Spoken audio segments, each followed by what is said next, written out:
बाबा जी प्रणाम। मेरी गुरु माता ने जल समाधि ले ली है। अचानक हम भक्तों का मन बिरहा से विचलित है, क्योंकि सब कुछ ठीक चल रहा था। बिना किसी कारण, बिना बताए क्यों अपनी जान ले ली। वह पूर्ण ब्रह्मज्ञानी थी।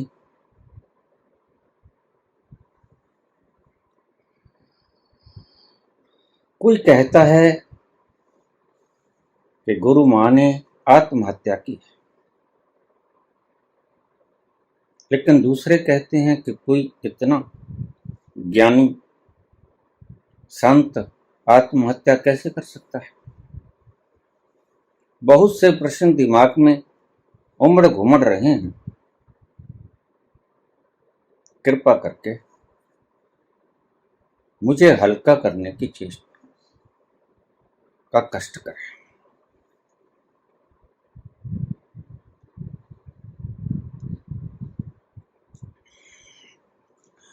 यह प्रश्न सिर्फ एक व्यक्ति का प्रश्न नहीं, यह प्रश्न समस्त मानव जाति का प्रश्न है।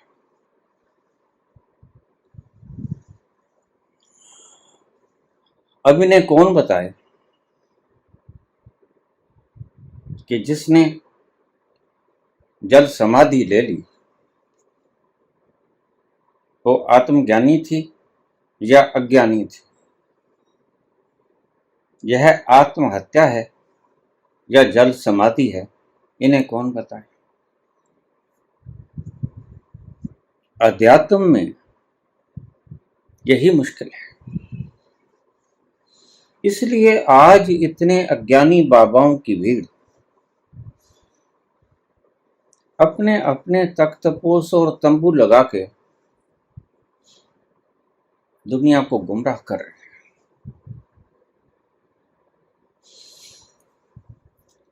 अब ये बिटिया पूछती हैं, नाम नहीं दूंगा, लेकिन प्रश्न क्योंकि सार्वजनिक है इसलिए बोलना आवश्यक था। मुझसे पूछती हैं कि ये आत्महत्या है या जल समाधि। अब इस बात को कौन बताए। यहीं आकर मूर्ख मार खा जाते हैं। अज्ञानी व्यक्ति जोर से चिल्लाता है और तुम्हें सिर्फ जोर से चिल्लाना ही सुनता है। तुम कहते हो हाँ हाँ, ये असली बाबा है। यह है आत्मज्ञानी, जिसके गर्द लाखों करोड़ों की भीड़ जमी है। बस तुम फिर कुछ नहीं पूछते, तुम कहते हो ये है आत्मज्ञानी। अब इस बिटिया का प्रश्न देखो। मेरी गुरु माँ ने जल समाधि ले ली है, लेकिन मन तरह तरह के प्रश्न उठा रहा है। प्रश्न बड़ा सुंदर है और बड़ा कीमती है।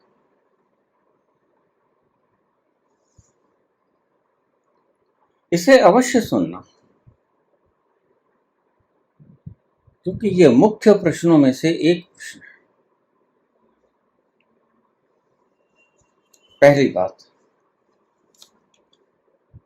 तो इस धरती पे कुछ व्यक्तियों को छोड़कर कोई ये नहीं बता सकता कि कौन ज्ञानी और कौन अज्ञानी। कृष्ण जैसे लोग लक्षण बताते हैं, या फिर रामकृष्ण परमहंस जैसे लोग शक्तिपात करके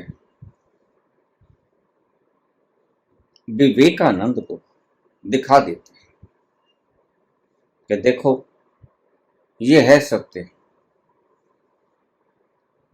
लेकिन सभी जगह तो ऐसे संत मिलते हैं।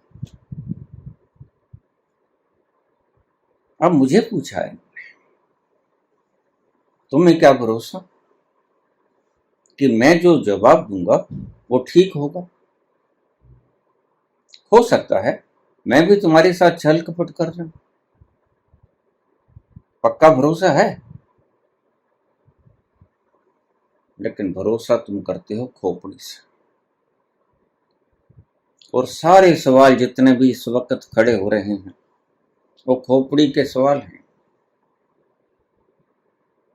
आत्मदर्शी के भीतर, आत्मज्ञानी के भीतर सवाल पैदा ही नहीं होता। वह तत्क्षण जान जाएगा कि यह आत्महत्या है या जल समाधि है। आइए कुछ बातों पर विचार कर लें। एक होती है जीवेषणा की समाप्ति। जब जीवेषणा की समाप्ति हो जाती है तो व्यक्ति जो कुछ करता है तुम उसे आत्महत्या भी कह सकते हो। बहुत से संतों ने, अवतारों ने ऐसा किया। अगर ये आत्महत्या है तो भगवान राम ने भी तो सरयू नदी में जल समाधि ली थी, उसके बारे में क्या कहोगे? क्या है मापदंड तुम्हारे पास? कैसे पहचानोगे तुम कि यह आत्महत्या है या जल समाधि है? यह जल में डूबकर मरने वाला व्यक्ति ज्ञानी था या अज्ञानी था? बृहत प्रश्न है। और तुम क्योंकि जान नहीं सकते इसीलिए इन मूर्खों की कतार तुम्हें कठपुतलियों की तरह नचा रही है।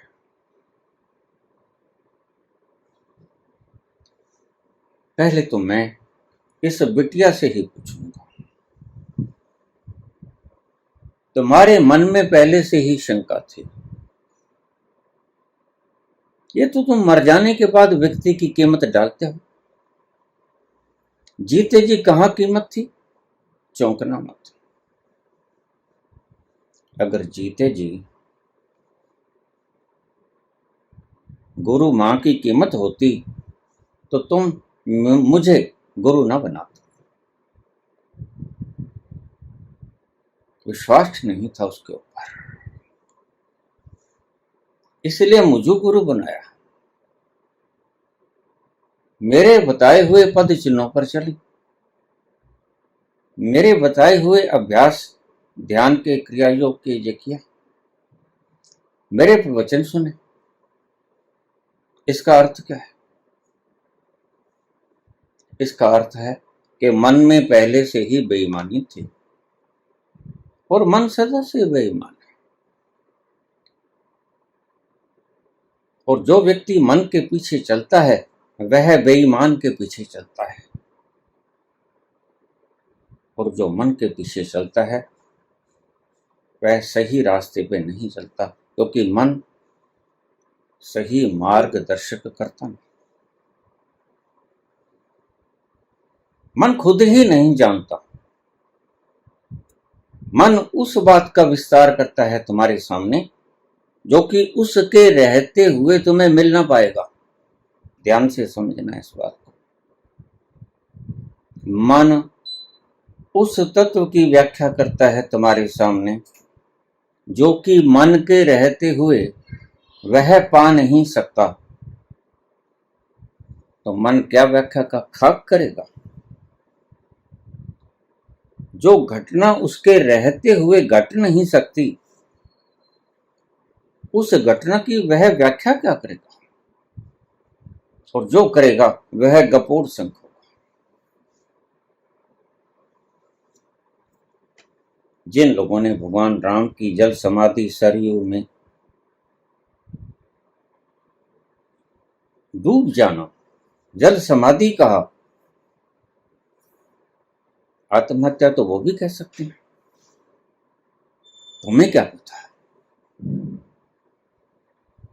कि भगवान राम ने उस वृहद को देख लिया था? तुम्हारे पास क्या प्रमाण है? कोई प्रमाण नहीं। तुम चकमा खाते रहते हो और चकमा देते रहते हो। ऐसे ही संसार चल रहा है सदा से। यह कोई आज अनूठा काम नहीं, सदा से ऐसा ही संसार चला।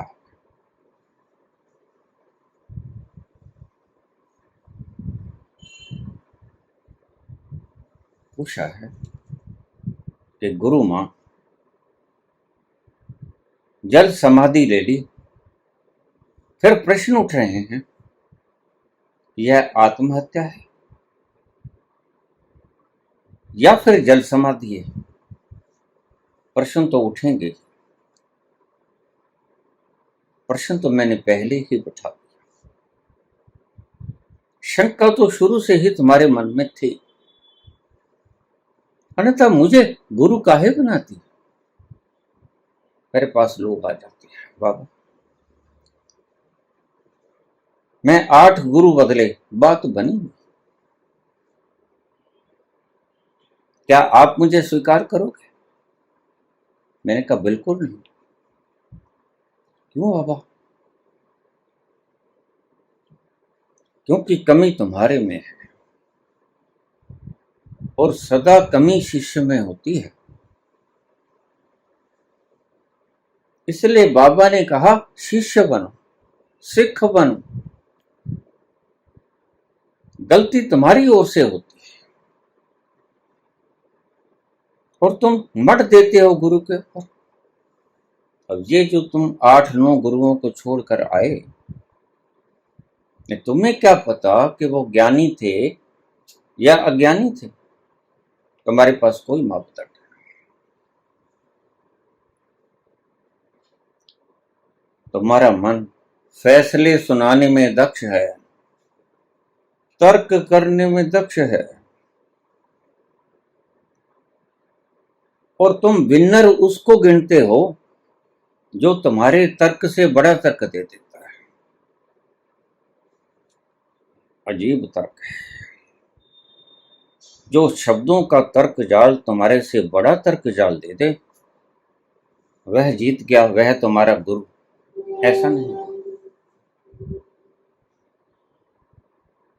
तर्क तो शब्दों में आते हैं, अनुभव से कभी तर्क नहीं आते। अनुभव से तो दर्शन आता है। तर्क तो खोपड़ी की उपज है।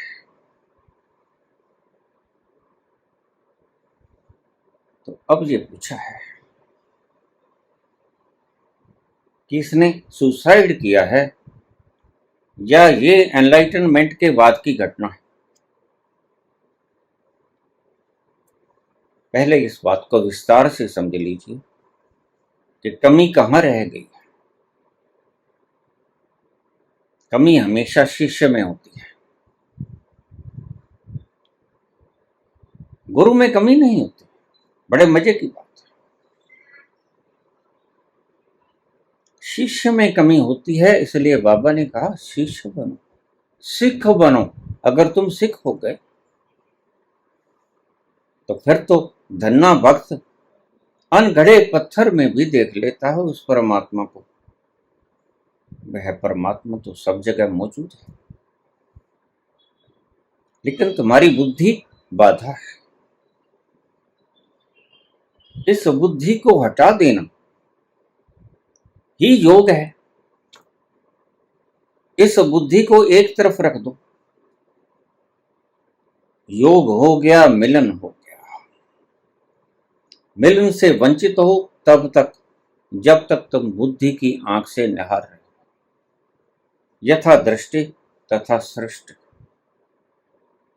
जिस दिन तुमने बुद्धि की चश्मे से आंख से निहारना बंद कर दिया, उस दिन सत्य सामने आ जाएगा। ये पर्दा हटाना ही पड़ेगा।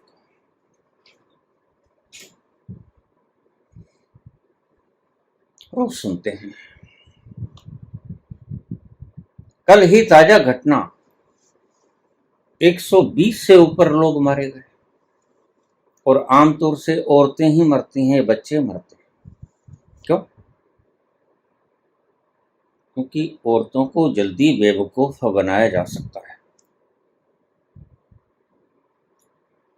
आदमी को इतनी जल्दी बेवकूफ नहीं बनाया जा सकता, और आदमी के पास इतना वक्त भी नहीं। घर परिवार के लिए सामग्री जुटानी होती है, काम धंधा करना होता है, थक जाता है। स्त्रियां ही मिलेंगी आपको, देख लेना। कोई पुरुष निठल्ला,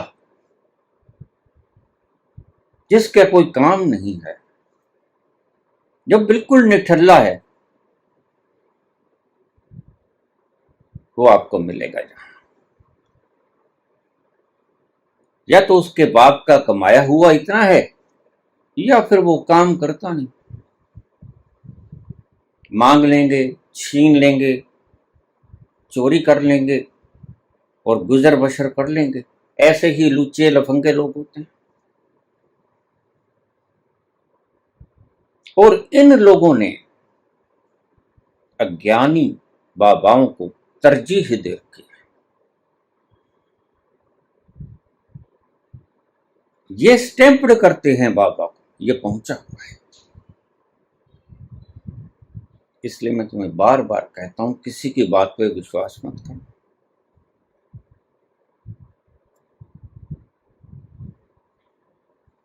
अब मुझसे पूछा है, कौन थी ये? अब तो चली गई। अब तो जो भी थी अच्छी ही थी। मरने के बाद कोई बुरा रहता है? मरने के बाद सब अच्छे हो जाते।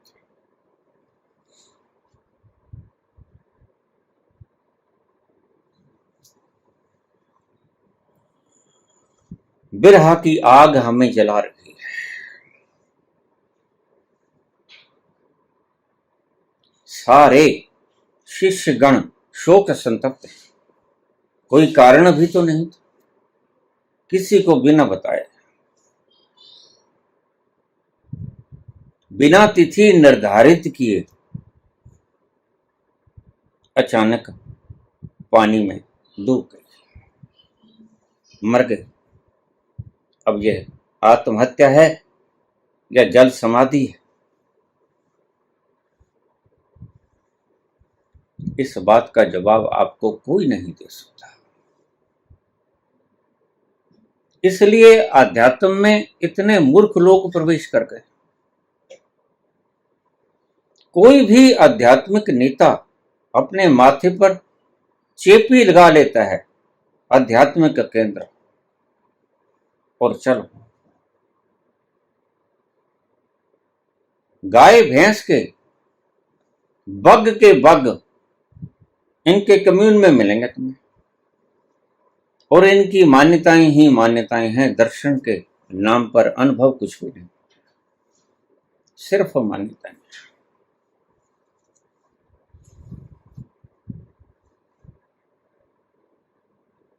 कोई नहीं बता सकेगा, यही सुविधा है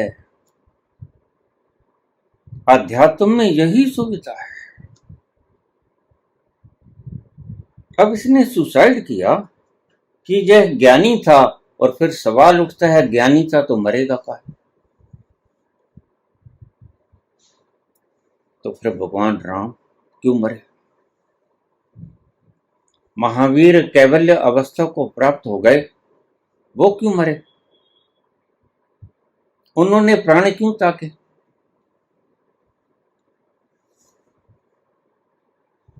तुम्हारी बुद्धि सब प्रकार के जवाब देने में निष्णात है, और इस चीज का भी जवाब दे देगी, लेकिन वो सत्य नहीं होगा, वो झूठ होगा। और तुम अक्सर बुद्धि से दिए गए जवाबों के ऊपर स्टैंप लगा देते हो, मान लेते हो कि हाँ ये ठीक है। जो तर्क ज्यादा जच जाए तुम्हारे अनुकूल, वह ठीक है। मुझे रोज कमेंट आते हैं और मैं देखता हूं कि इतने ज्ञानी पुरुष हो तो भाई मेरे ही चैनल पे आना था। मैं मूर्ख खल काम, कृपा करो भरता, कोई और चैनल तुम्हें नहीं मिला।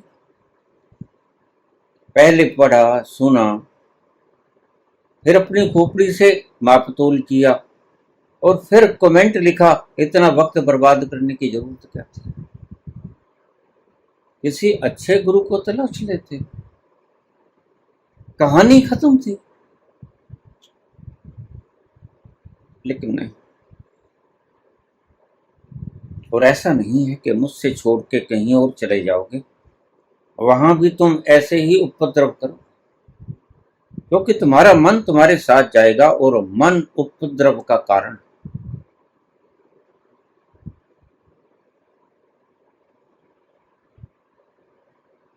अगर मन ही छूट जाए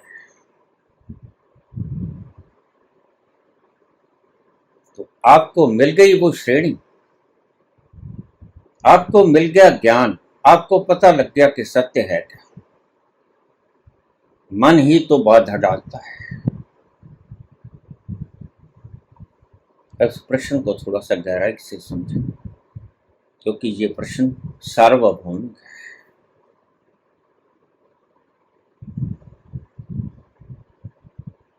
कोई भी व्यक्ति इस बात का जवाब नहीं दे पाएगा कि वह डूबने वाला संत था या अज्ञानी था। यह तो सिर्फ वही व्यक्ति जानता है जिसने पानी में छलांग लगाई। तो कई बार तो वो भी खुद भी नहीं जानता, क्योंकि बहुत से लोग मेरे पास प्रश्न रोज आ जाते हैं, बाबा क्या मैं एनलाइटेंड हो गया हूं? तो मैं कहता हूं नहीं। बिना देखे मेरा पहला जवाब होता है नहीं। तो कहते हैं इतनी जल्दी? मैंने कहा इतनी जल्दी ही जवाब देने योग्य था आपका प्रश्न। ये बिल्कुल वैसे है जैसे एक स्त्री बच्चे को जन्म दे दे और वह पूछे कि मेरे बच्चे का जन्म, मैं मां बन गई हूं। ये बिल्कुल वैसा है। प्रसव पीड़ा के बिना कैसे मां बनूंगी? ज्यादा नहीं, थोड़ा आजकल पेनलेस डिलीवरीज होनी शुरू हो गई, लेकिन ऐसा तो नहीं। कोई थोड़ा बहुत दर्द तो होता है। ये ठीक कि तुम्हें एनेस्थीसिया दे दिया जाता है पहले से और काट छांट लिया जाता है और बच्चे को बाहर निकाल दिया जाता है। लेकिन काटने छाटने के बाद जब जागृत होते हो तो दर्द तो महसूस होता है। उस चीर फाड़ की हुई जगह का दर्द तो महसूस होता है। पता तो चल ही जाएगा कि बच्चे का जन्म हो गया है। लोग मुझसे पूछते हैं, मुझे ये नीले तारे दिखते हैं, मुझे श्वेत कण कण में दिखता है सब कुछ, मुझको ये दिखता है, मुझको वो दिखता है, मुझको रथ दिखता है, मुझको विष्णु के पार्षद दिखते हैं। क्या मैं पहुंच गया हूं? मैं कहता नहीं, मतलब ही नहीं कहता। तो वे गुस्सा हो जाते हैं और मैं ढूंढता ही हूं कि ऐसे बेअर्थ के प्रश्न पूछने वाले लोग विदा हो जाएं तो ज्यादा अच्छा है।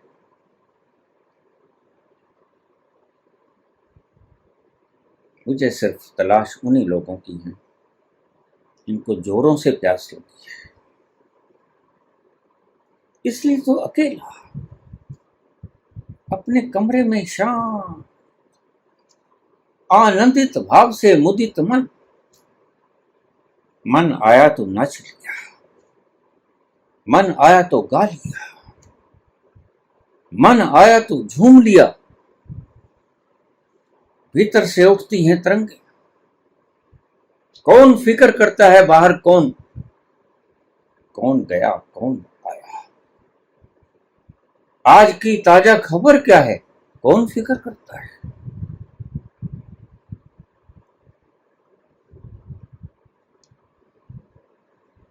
जब वो खुमारी चढ़ जाती है तो फिर कुछ और सूझता नहीं,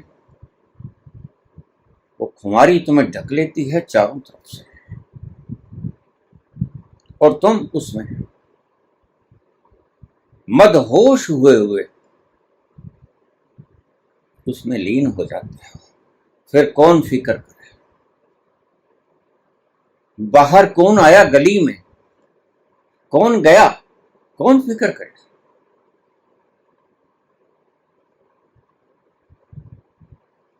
और बिटिया लिखती है तो वो कहती थी मेरा काम खत्म हुआ,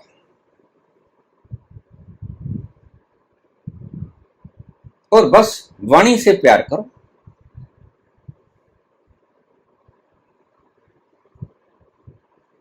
लेकिन मन को विश्वास नहीं होता,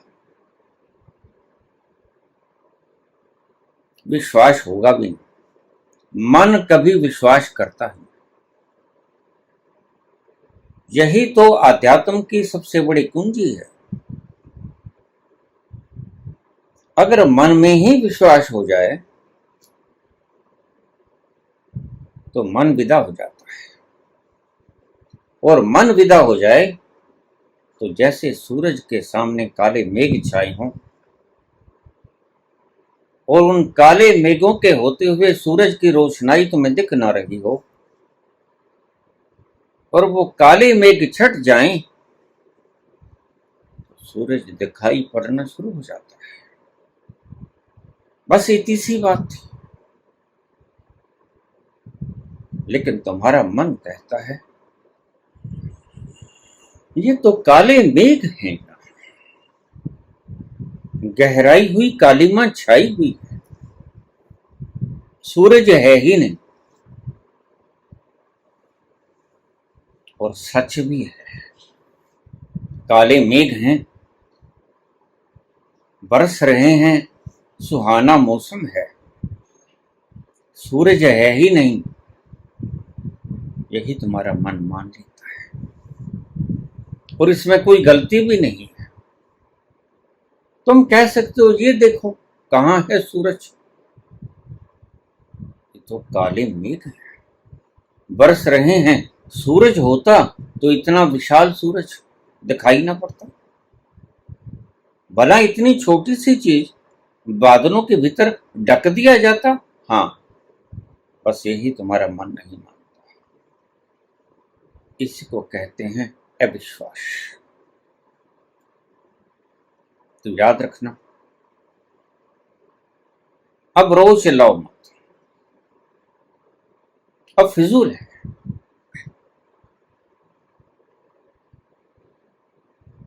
क्योंकि उसके जीते जी तुम कदर उसकी डाली नहीं, और अब वो चली गई। अब तुम्हें याद आएगी जबकि वो कभी नहीं आएगा। जाने वाले कभी लौटते हैं।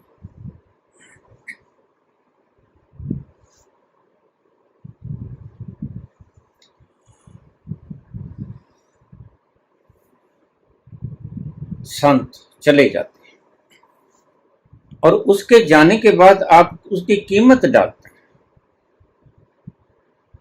उसके जीते जी तो उसको निंदित करते रहे, गालियां निकालते रहे, थूकते रहे। लेकिन वह गया कि तुम्हारे मन से सारा फितूर गायब हो जाता है। तो वह कौन थी, क्या थी, आत्महत्या की, जल समाधि ली, उससे तुम्हें क्या मिल जाएगा? कोई अर्थ है अब पूछने का? उसके जिंदा रहते हुए पूछ लेती तो कुछ अर्थ भी था। बर्बादियों का शोक मनाना फजूल था, मनाना फजूल था। बर्बादियों का जश्न मनाता चला गया, बर्बादियों का जश्न मनाता चला गया।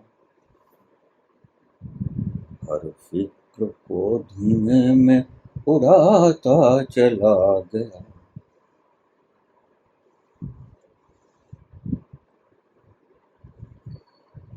बर्बादियों का शोक मनाना फजूल था। अब ये जो तुम कर रहे हो ये फजूल है, यह प्रयासित करना फजूल है, क्योंकि तुम्हारे मन की आदत है, सदा से आदत है और ये कभी बदलेगी नहीं। मन की आदत ही है, और फिर तुम बर्बादियों का शोक मनाते हो। नहीं, संत कहता है अब कोई फायदा, अब तो बात खत्म हो गई। अब पछताए होत क्या जब चिड़ियां चुग गई खेत। इतनी बड़ी उम्र में, 65 साल की उम्र में उन्होंने प्राण त्यागे, और कैसे भी त्यागे। और दो बातें यहां समझ लेने जैसी,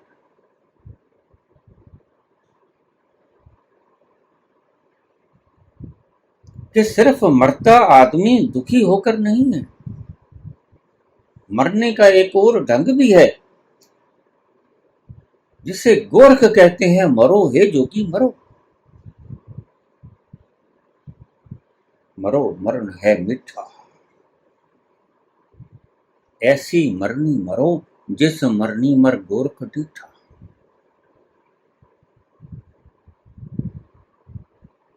तुम्हें नहीं पता कि आज जल समाधि लेने से पहले यह मर चुकी थी या कि आज मरी है। बस इसी बात की कशमकश में तुम सदा से उलझे रहो, कोई तुम्हें नहीं बता पाएगा। सिर्फ इन पीएलआर करने वाले दुष्टों के अलावा ये तुम्हें बता पाएंगे।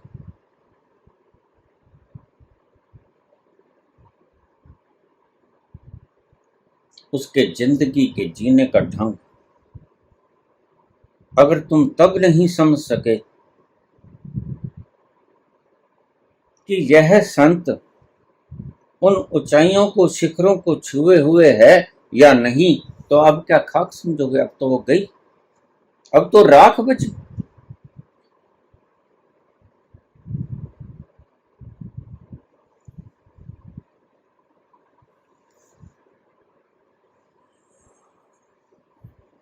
तुम्हारा मन इसी तरह से सोचता है, और मन के सोचने का ढंग सदा गलत होता है। मन उन बादलों की भांति है जो सूरज को सिर्फ छुपाता है, उघाड़ता नहीं। मन ही विदा हो जाए तो सारे प्रश्न गिर जाते हैं। इसलिए समाधि की अवस्था, संतों ने कहा उसकी डेफिनेशन करते हुए, कि जब मन गिर जाता है तो समाधि घटती है, और समाधि में सारे समाधान हो जाते हैं। तुम्हारे सारे प्रश्नों के समाधान हो जाते हैं। क्यों? क्योंकि जो चीज कांटा बनी हुई थी वो दिख जाती है। तुम्हें दिख जाता है कि मैं भ्रम में था, कि मैं ये सारी मशीनरी मैं हूं। यह सोचती हुई बुद्धि के भीतर उठते हुए विचार मैं हूं, यह हृदय के भीतर उठती हुई भावनाएं मैं। अब तक तुमने ये सोचा और आज भी तुम ये सोच रहे, बिला शक तुम आज भी यही सोच रहे हो।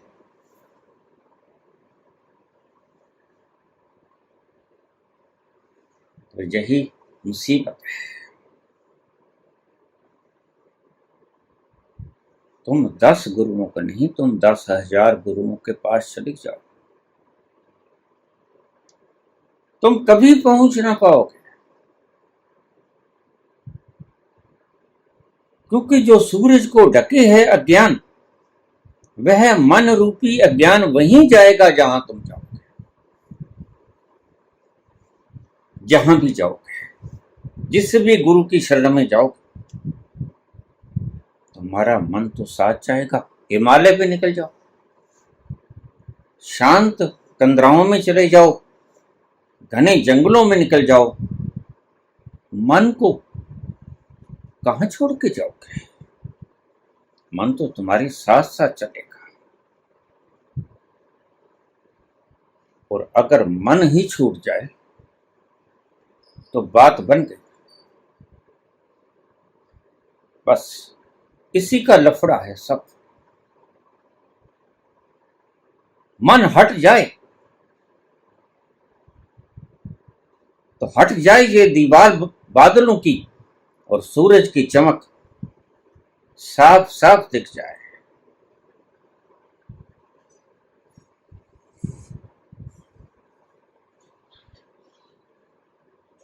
तुम जहां जाते हो तुम्हारा मन साथ जाता है।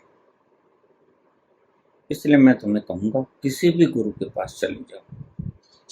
वह पहुंचा है कि नहीं पहुंचा है यह बात कोई मायने रखती नहीं। भला पत्थर पहुंचा हुआ तान खड़ा, और उस पत्थर के द्वारा धन्ना भक्त को परमात्मा के दर्शन होते, जिसमें कोई ज्ञान नहीं, जो जड़ है चेतन भी नहीं। और यह जो मूर्ति लगाई गई हमारे मंत्रों में, यह कोई मूर्खों ने थोड़ा ही लगाई थी, इसके बड़े गहरे अर्थ थे।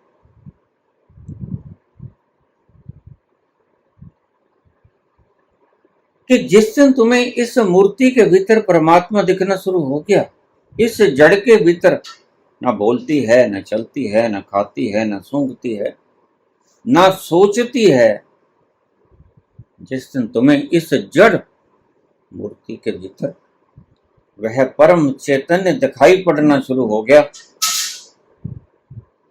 उस दिन तुम्हें समस्त विश्व में उसी एक का फैलाव नजर आएगा। अभी तो तुम्हें जीवंत मूर्तियों में भी नहीं दिखाई पड़ता।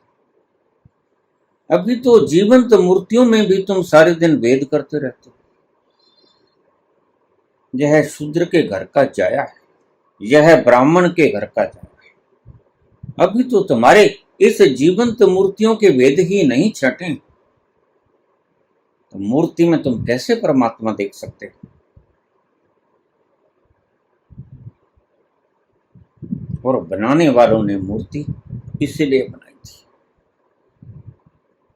जिस दिन इस जड़ पत्थर के भीतर भी भगवान छलक जाए अपनी छवि लेकर, उस दिन तुम देखना तुम्हें सब सत्य नजर आएगा चारों तरफ। फिर यह मूर्ति हट जाएगी। जिस घड़ी व्यक्ति को संबोधि प्राप्त होती है, यह सारा मैटीरियलिस्टिक वर्ल्ड, सारा ठोस संसार, यह विलीन हो जाता है। तुम देखना, ईश्वर करे तुम्हारे साथ कभी यह घटना घटे,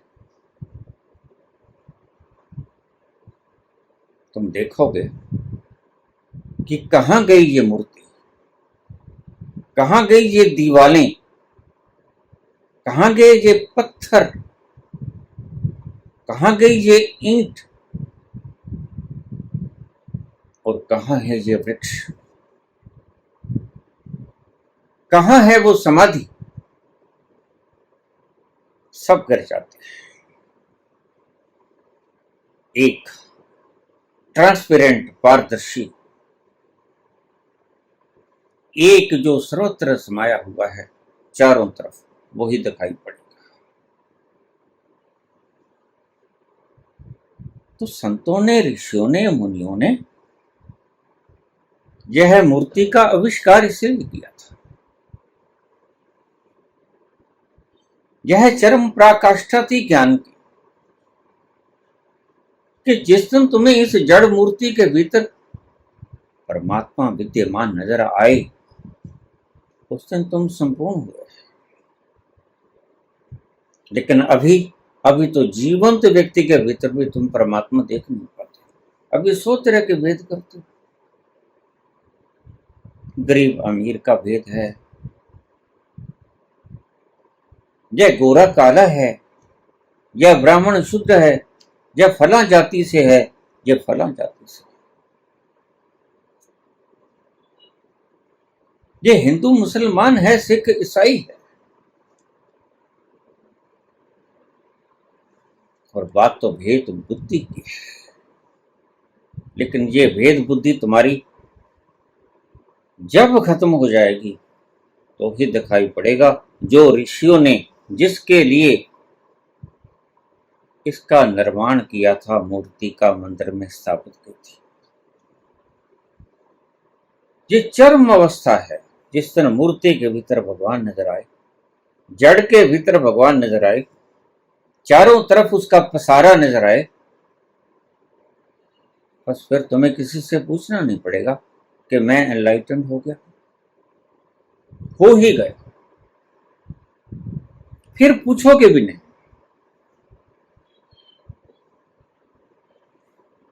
फिर तो इतने आनंद में लीन हो जाओगे, इतनी ठंडी हवाएं बहेंगी और तुम्हारे तन बदन को स्पर्श करके तुम्हें रोमांचित करके निकल जाएंगे। और वह खुशबू,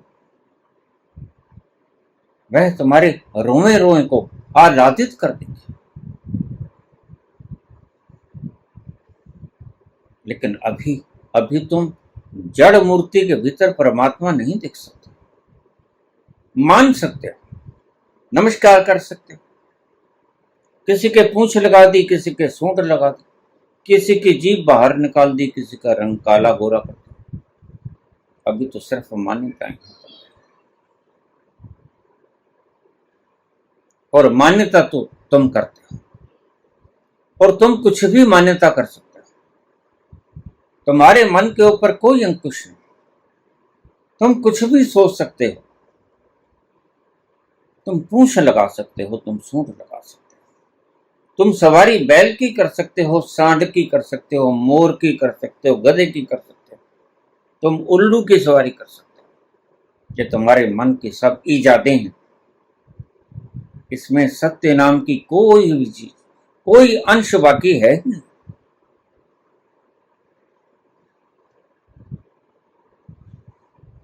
पूछा है कि बाबा मेरे मन की व्यथा को तुम ही शांत कर सकते हो, तो मैं पहले ये पूछता हूं, मन तो पहले से ही दुखी था, जो तुम उसको छोड़कर मुझे गुरु बनाए, क्या देखा तुमने?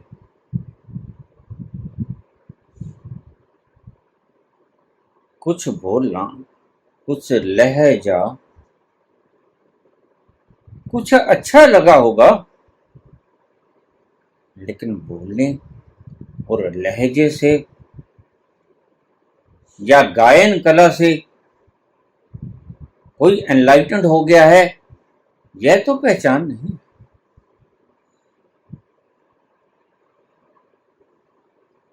वह अलग सी धारा है। वह तुम्हारी खोपड़ी में आती है। वह तो अनुभव का ही मामला है। वह तो अनुभव ही करना पड़ेगा। और ना किसी को दिखा सकते हो, ना किसी को बता सकते हो। भला बहुत सी बातें हैं संसार में जो तुम दिखा नहीं सकते, बता सकते हो। सिर्फ दर्द होता है, तुम बता सकते हो कि दर्द है।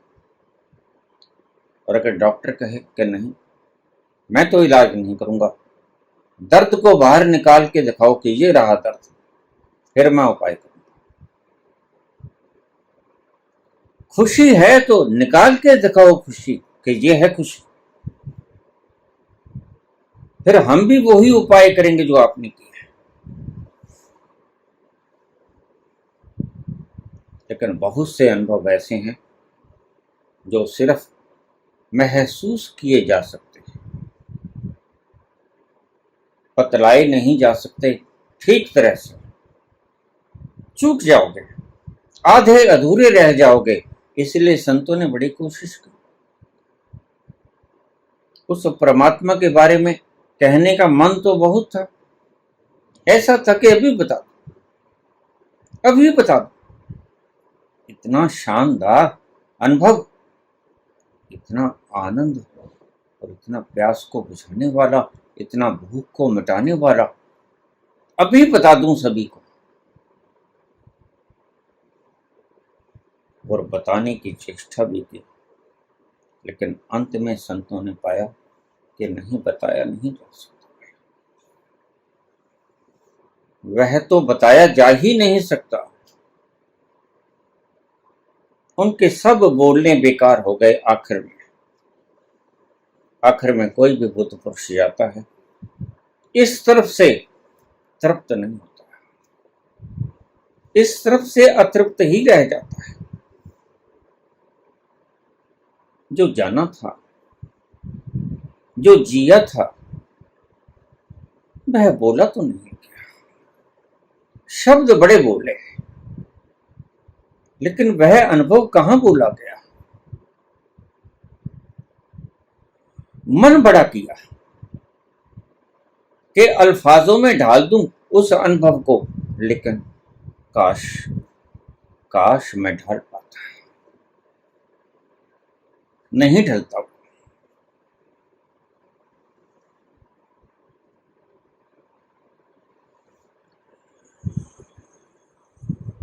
तुम उस मकाम पे पहुंच जाते हो जहां किसी भी बात का तुम्हारी चित्त पे असर नहीं पड़ता। जद पालिया भेद कलंतर दा, बूहा खुल गया अपने अंदर दा। तुम तो बाहर के ईंट मिट्टी गारा से सीमेंट से बने हुए मंदिरों को मंदिर कहते, इसकी रचना तो मजदूरों ने की, आदमी ने की। और सारे संत कहते हैं कि भाई इस मंदिर में तो कुछ नहीं, इसको तो चाहे तोड़ दो, ये तो पहले ही बहुत है। लेकिन कुछ मूर्ख लोग, खुद तो हैं ही, तुम्हें भी मूर्ख बना रहे हैं कि आओ मंदिर का निर्माण, मस्जिद को गिरा दें। यह खुद भी मूर्ख है और तुम्हें भी मूर्खता सिखा रहे हैं, और तुम इनके पीछे लग जाते हो। तो संत कहते हैं कि मंदिर तो तुम्हारे भीतर है, मन के अंदर जो है वह मंदिर, और मन के अंदर तुम जिसे ढूंढ रहे हो, उल्लास की वो घड़ियां छिपी पड़ी, आनंद का वो सागर तुम्हारे मन के भीतर है। इसलिए कहा कि मन तू ज्योत स्वरूप है, अपना मूल पहचान, अपने मूल में उतर जा, अपनी जड़ में उतर जा। लेकिन तुम बाहर बाहर फिरते हो, खोपड़ी के भीतर ही उलझे रहते हो, मन के भीतर उतरने का साहस नहीं करते।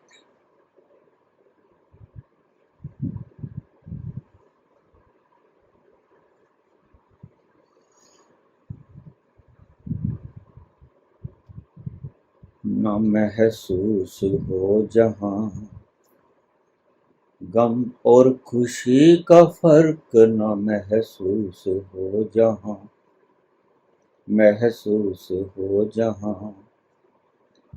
मैं दिल को उस मुकाम पे लाता चला गया, मैं दिल को उस मुकाम पे लाता चला गया।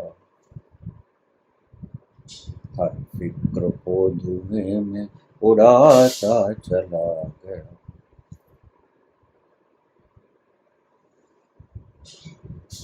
गम और खुशी का फर्क ना महसूस हो जहां, वह कौन सा ऐसा तल है जहां गम और खुशी का फर्क महसूस नहीं होता। हाँ, ऐसा तल है जहां गम तुम्हें दुखी नहीं करता और खुशी तुम्हें नचाती नहीं। ऐसा एक तल है, और वह तल तुम्हारे ही भीतर है। अपने आप को उस तल पर ले जाओ। तो तुम्हें प्रश्न पूछने की आवश्यकता खत्म हो जाएगी।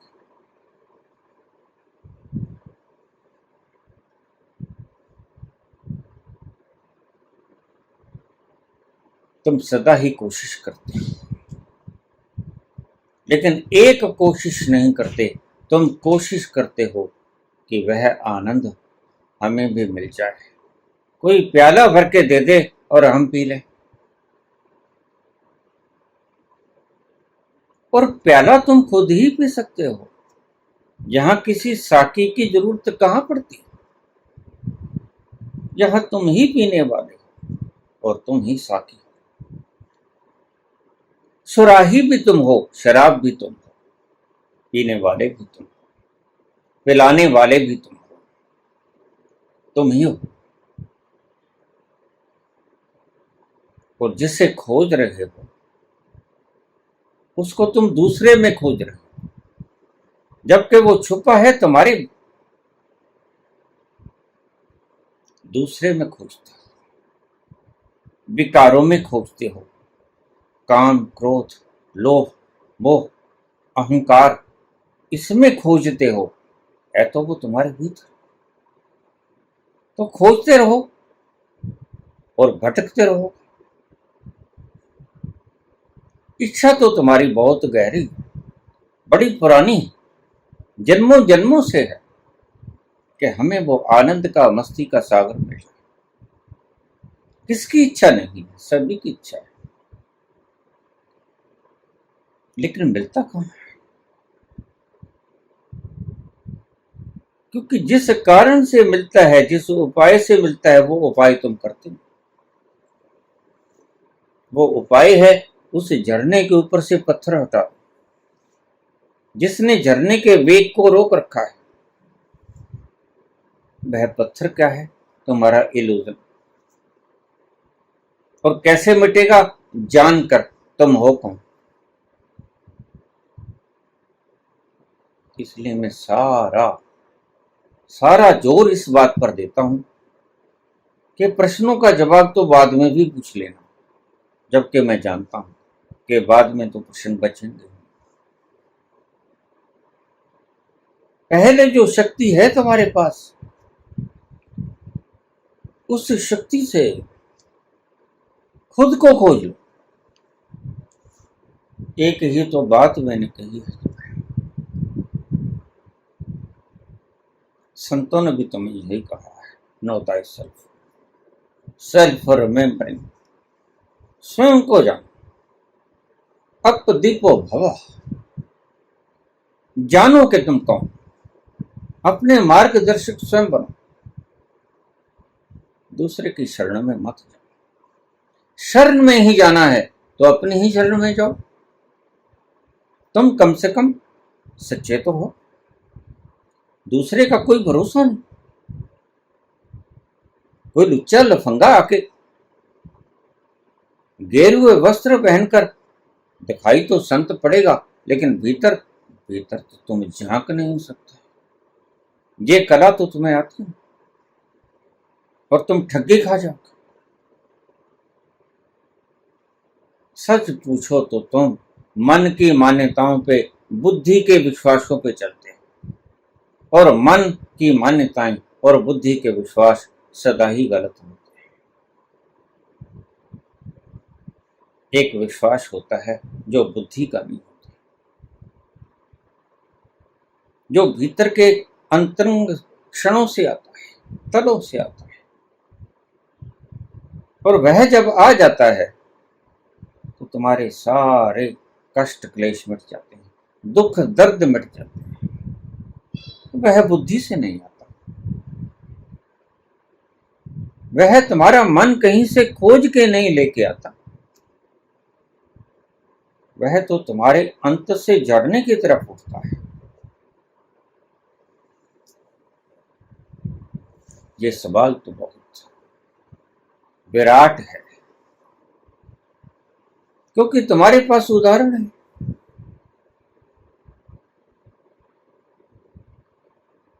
यह आत्महत्या की है, या ये ज्ञानी के लिए जैसे जीवेषणा एक बोझ हो जाती है। जीवेषणा जब बोझ हो जाती है तो ज्ञानी इस ऊपर के आवरण को उतार के फेंक देता है। यह ऊपर का आवरण जिसे कृष्ण कहते हैं, यह टूटा फटा गला, इसको जब छोड़कर तुम या इसको अलग जान लेते हो कि मैं अलग हूं,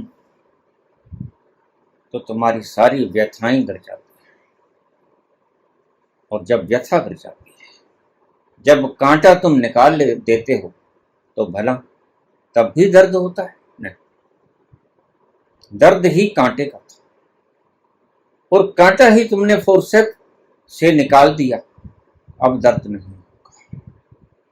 एक ही कांटा है जो तुम्हें हर वक्त दर्दमंद रखता है, वह कांटा है अज्ञान, खुद को न जानना। छोटी सी बात है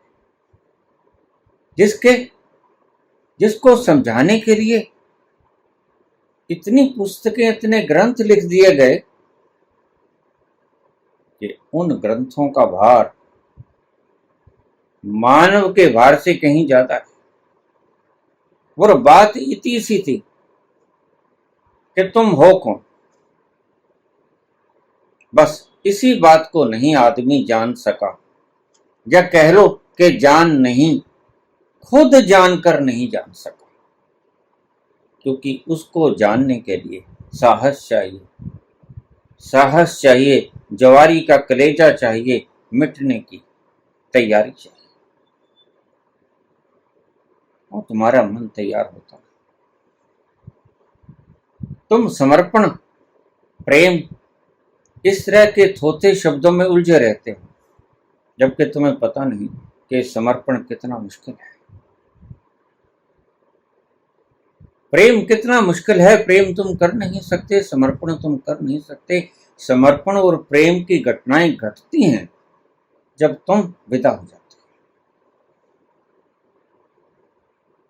हो। फिर तो जिधर देख लोगे उधर तू ही तू नजर आएगा।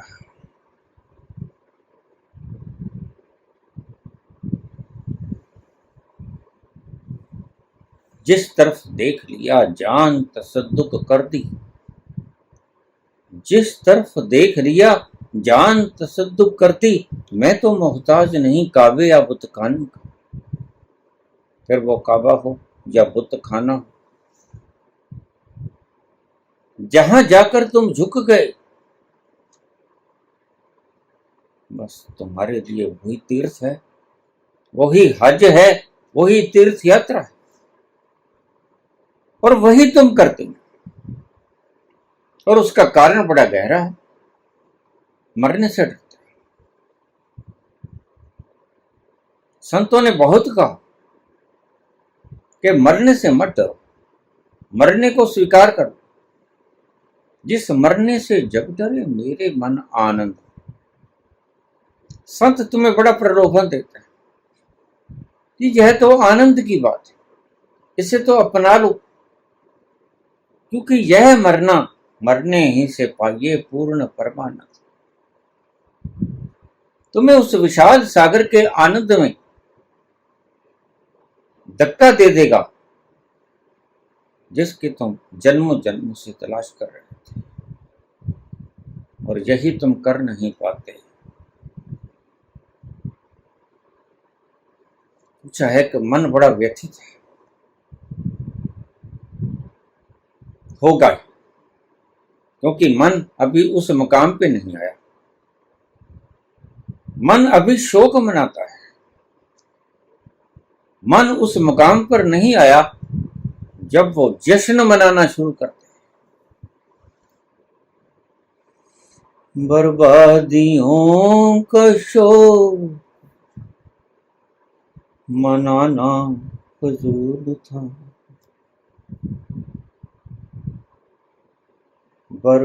बर्बादियों का शोक मनाना फजूल था।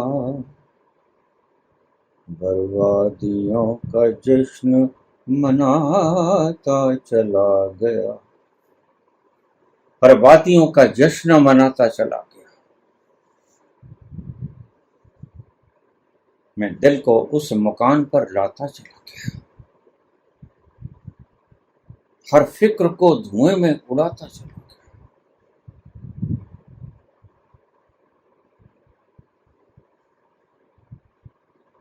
ऐसी खोज करो, ऐसे स्थान पे पहुंच जाओ, खोजी को ही मिलता है, और खोजी अपने आप को खोकर ही पाता है।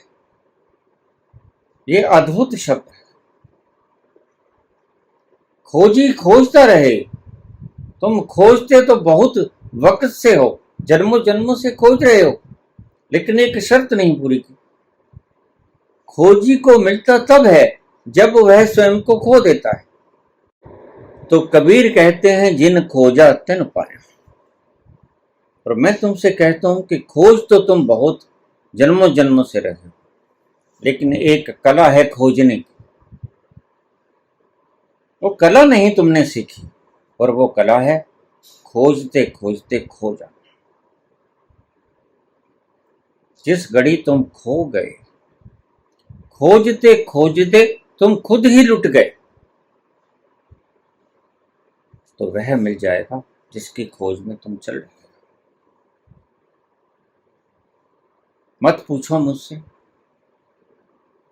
यह आत्महत्या है या जल समाधि है, करोगे भी क्या, वो तो गई। तुम्हारा कोई मसला हल होने को नहीं। जाने वाला कभी लौट के नहीं आएगा। फिक्र करो, अब अपनी फिक्र करो। तुम क्या फिक्र करोगे?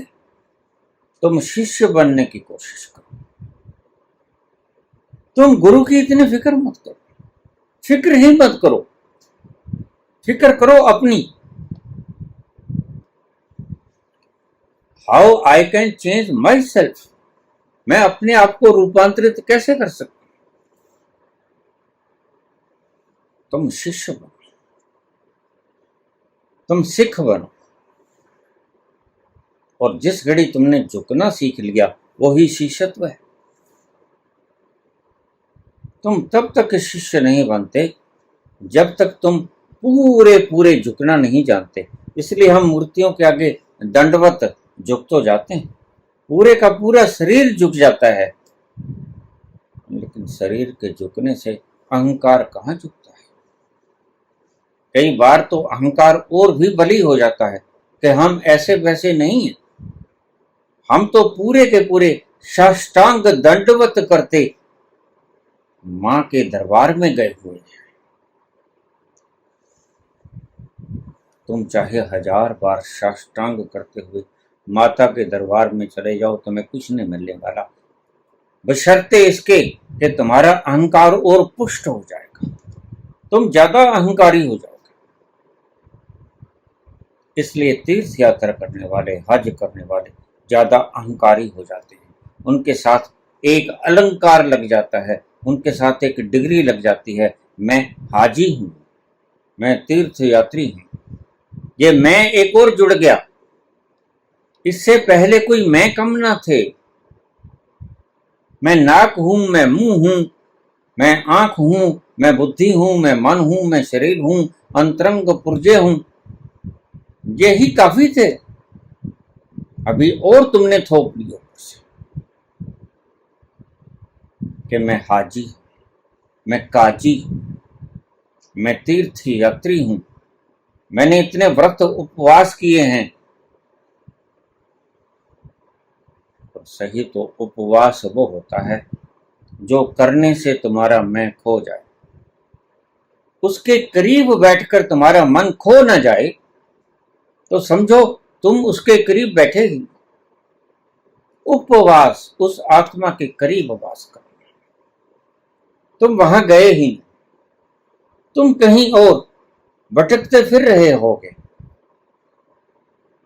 यही तुम्हारी दुविधा है। मत पूछो कि उसने आत्महत्या की या वह पहुंची हुई थी, वह तो वही जाने। और अब तुम कर भी क्या लोगे? अगर पहुंची हुई तो क्या करोगे? और उलझोगे, फिर उसकी मूर्ति बनाओगे पत्थर की, फिर उसकी पूजा शुरू कर दोगे, और तुम पहले जितने मूड थे उससे भी ज्यादा मूड हो जाओ। मन ऐसी ही चालबाजियां खेलता है, मन ऐसे ही ड्रामेबाजी करता है। यह मन का स्वभाव है। व्यथित हो, बिल्कुल ठीक हो, लेकिन ये व्यथा गलत है, ये शोक गलत है। यही भगवान कृष्ण ने कहा, जिनके लिए हे अर्जुन तुम शोक कर रहा है वह शोक करने योग्य नहीं, और वही शोक तुम कर रहे हो। मेरी गुरु माने, जल समाधि ली है कि आत्महत्या की है? अरे भाई, कुछ भी किया हो, तुम्हें इससे क्या मिलने वाला है? अब तो वह बेला चूक गया, अब वह कभी नहीं आएगा। इस मामले में चार्वाक का ये शब्द मुझे बड़ा प्यारा लगता है।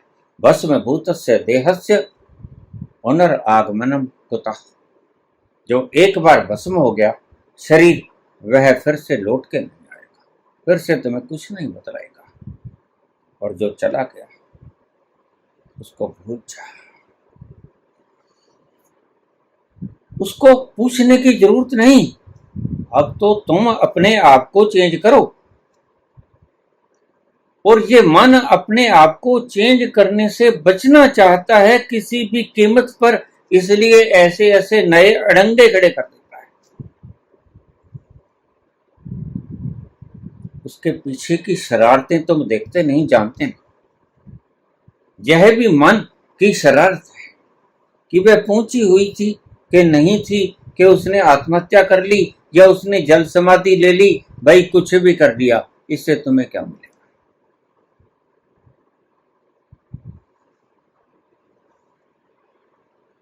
जो चला गया, जो चला गया उसे भूल जा, जो चला गया उसे भूल जा। वो न सुन सकेगा तेरी सदा, जो चला गया उसे भूल जा, उसे भूल जा। किस किस को याद करेगा? ये माटियां बहुत बार खंडहर बनी और बहुत बार जीवंत रूप में दिखी, और बिखर गई ये माटी। किस किस के लिए रोगे? तुम अपनी फिक्र क्यों नहीं करते? तुम अपनी फिक्र करो। तुम ये जानो कि तुम कौन, ताकि तुम्हें आत्महत्या करने का वक्त ना आए, तुम्हें ऐसा मरहला ना छूना पड़े कि तुम दुख के कारण आत्महत्या कर सको। तुम ऐसा मरो जैसे गोरखनाथ मर गए थे, जैसे कबीर मरे, जैसे नानक मरे, जैसे मीरा मरी, ऐसे मरो। ये मत पूछो, इस पूछने का कोई अर्थ भी नहीं। गहरे से देखोगी तो इसका कोई अर्थ नहीं। छोड़ दो इसको। अब तो तुम अपने भीतर प्रवेश करो। अगर ये घटना तुम्हें स्ट्रोक देके जाती है तो बहुत अच्छी बात है, क्योंकि बड़े बड़े जब स्ट्रोक लगते हैं मन को, तब व्यक्ति अपने स्वभाव पे पटक दिया जाता है। और वो घड़ी बड़ी कीमती होती है। अगर वास्तव में तुम दुखी हो तो तुम अपने अंतस के उस तल पर फेंक दिए जाओगे प्रकृति के द्वारा, जो तल बड़ा आनंद मगन है, जहां ठंडी हवाएं बहती हैं, जहां मद मस्ती का सागर है। धन्यवाद।